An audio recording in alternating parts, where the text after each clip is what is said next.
This video talks about suicide and mental health, which may be distressing for some viewers. If you are experiencing distress or thoughts of suicide, please call Samaritans on 116123, which is a free 24/7 helpline. Thank you. Hello everyone, my name's Laura Burke and I'm from Laura Burke Training and Consultancy, and I'm delighted to be here today to talk to you about suicide on World Suicide Prevention Day. It couldn't be a more important time to have this conversation. Why is it a really good thing to talk about suicide?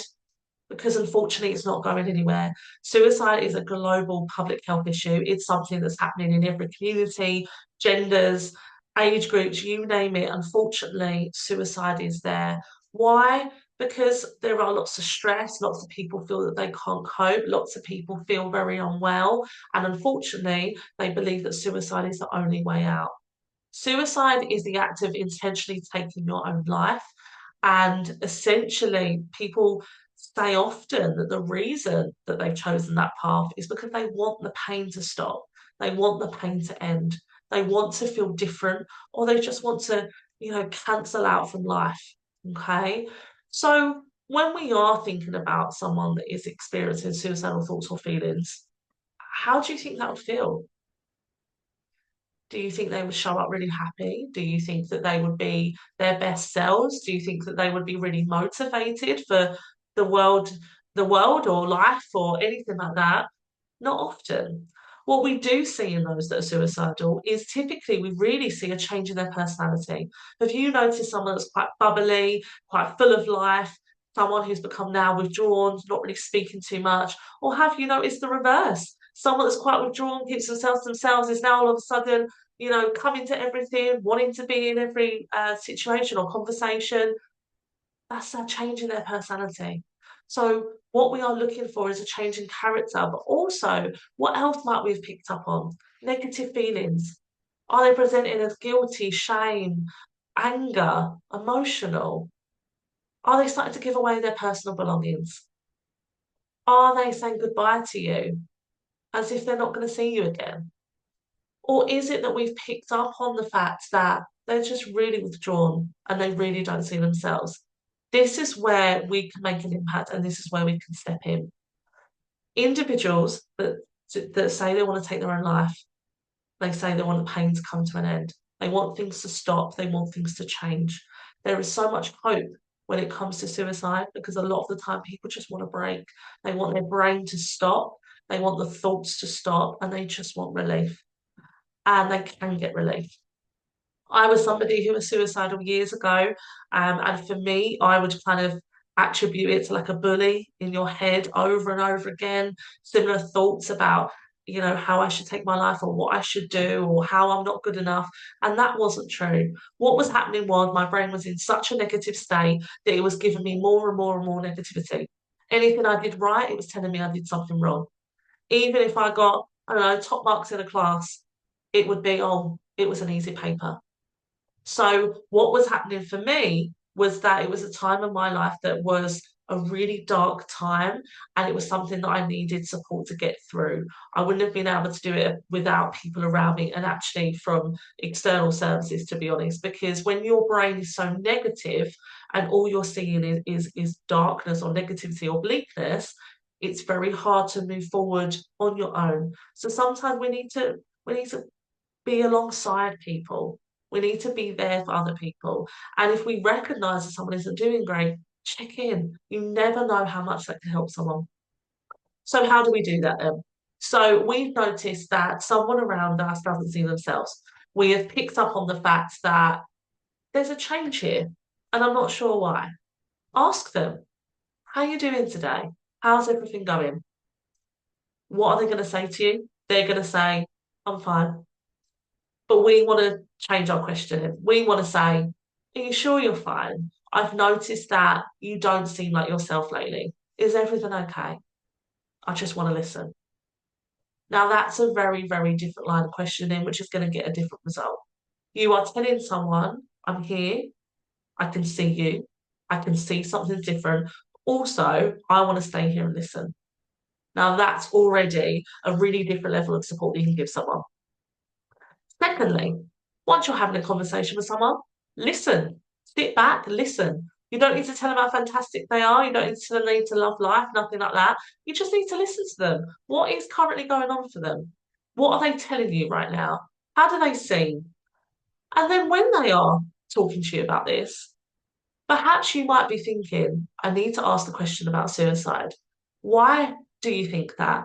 Because they don't see themselves, or perhaps they are seeming a bit hopeless and they're telling you that things aren't going to get better. This is the time you ask the question. And I've worked with lots and lots of people who are suicidal. I've worked in mental health for over 10 years. I've had my own experiences. You can look at countless research. It is best practice. Ask directly if someone is suicidal. Okay, so I'll repeat that again.